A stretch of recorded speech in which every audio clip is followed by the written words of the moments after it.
Okay, this is our next video in the series on basic harmony. And you definitely want to do these videos in order because we're going to be building on what we talked about in the previous video. This video is going to focus on the new version of the 12-bar blues that's in the PDF. Now, I'm calling it 12-bar blues with variations.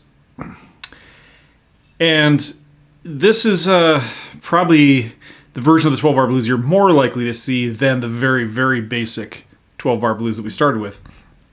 And it's kind of fun to go through it and understand why there are the variations that there are. And this is also going to help us understand seventh chords a little better, I think. So let's take a look. We're going to do blues in E this time, so we'll be in the key of E. And so let's kind of use everything we've learned so far to understand what's going on here. We're in the key of E. So unsurprisingly, we're starting on an E chord, which is going to be the 1 chord. The 4 chord is going to be A. And the 5 chord is going to be B, which luckily we're playing a blues, so B7 is going to be the only B chord we use. Now, if you go back and think about the basic 12-bar blues, the first 4 measures were just a 1 chord, unbroken, just 4 measures of an E chord in this case. 2, 3, 4, 1, 2, 3, 1, 2, 3, 4, 1, 2, 3. So that's an awful lot of E. So the first change we're going to make is something people call sometimes the quick change. And you're going to break up those 4 measures of E by going to the 4 chord in the second measure, okay? So we're going to go E to A, back to E. See if you can play with me. I'll count it off for you. 1, 2, 3, 4. 1, 2, 3, 4. 1, 2, 3, 4. 1, 2, 3, 4. 1, 2,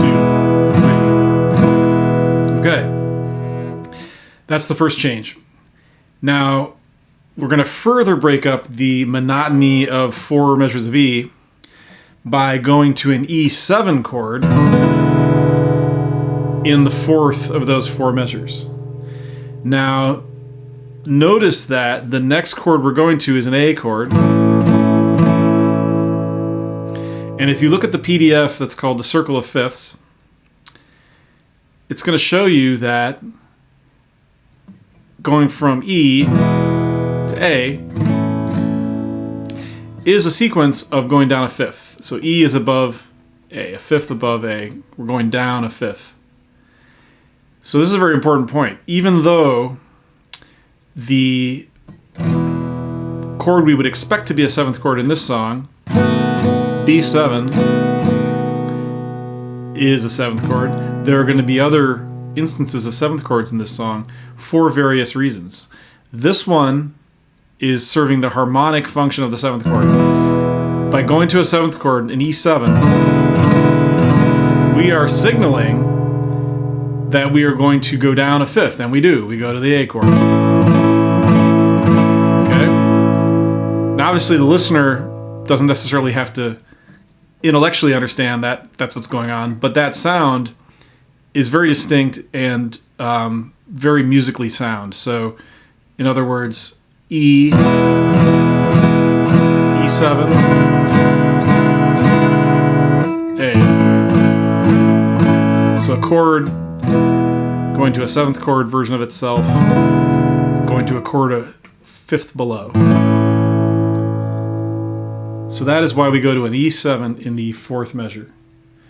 Then we go to good old A for 2 measures, and E for 2 measures. So notice the middle 4 measures of this song, this 12-bar blues, are not any different from the basic version. This last line is where we're going to throw a lot of changes in. We're going to go to our B7 chord for the 5 chord. We're going to go to an A7. And the reason we're doing that is for the second, the other function of a 7th chord, which is just because it sounds bluesy. It sounds cool to have two seventh chords in a row.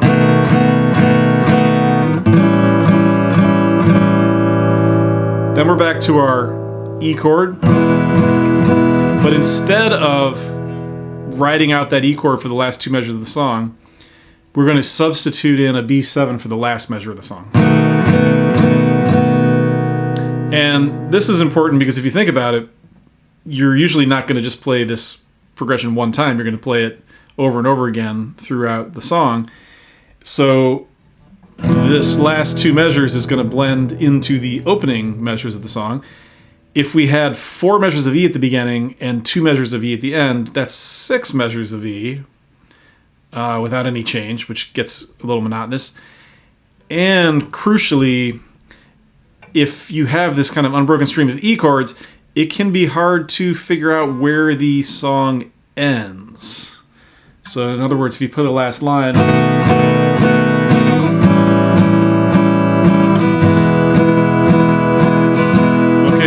starting again, but there's nothing to really distinguish that we've started the song again. And especially if you're playing with other musicians, that's where it can get a little bit tricky, because if anybody loses count and there's 6 measures of E, somebody could lose count in there and not know which measure you're on.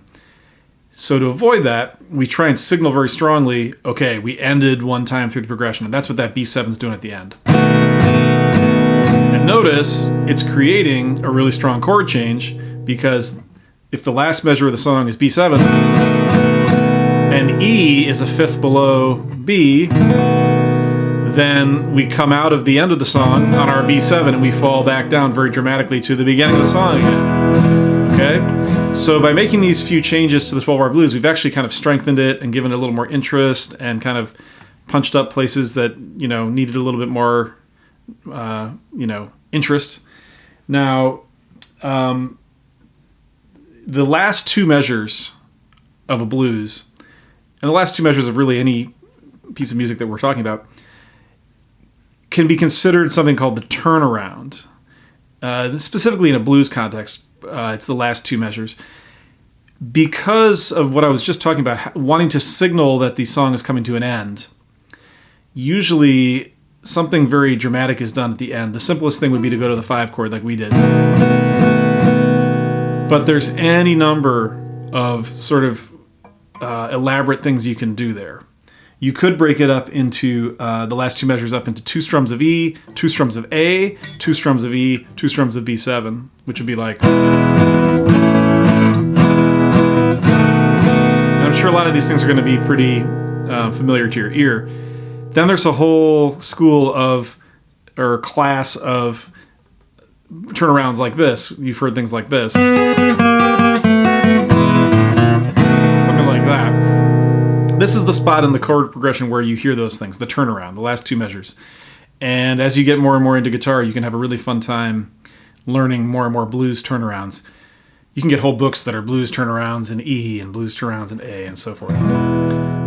In the context of what we're learning in this course, we're keeping our turnarounds pretty simple, and I actually think it's for the best that you just get the very basic concept down first, and you can always get more complex from there.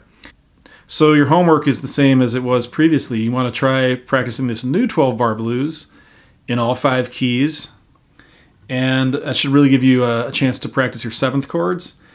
And hopefully, it's also going to give your ear a chance to get used to this really, really important idea of 7th chords resolving down a 5th. Can't really stress enough how that's just one of the building blocks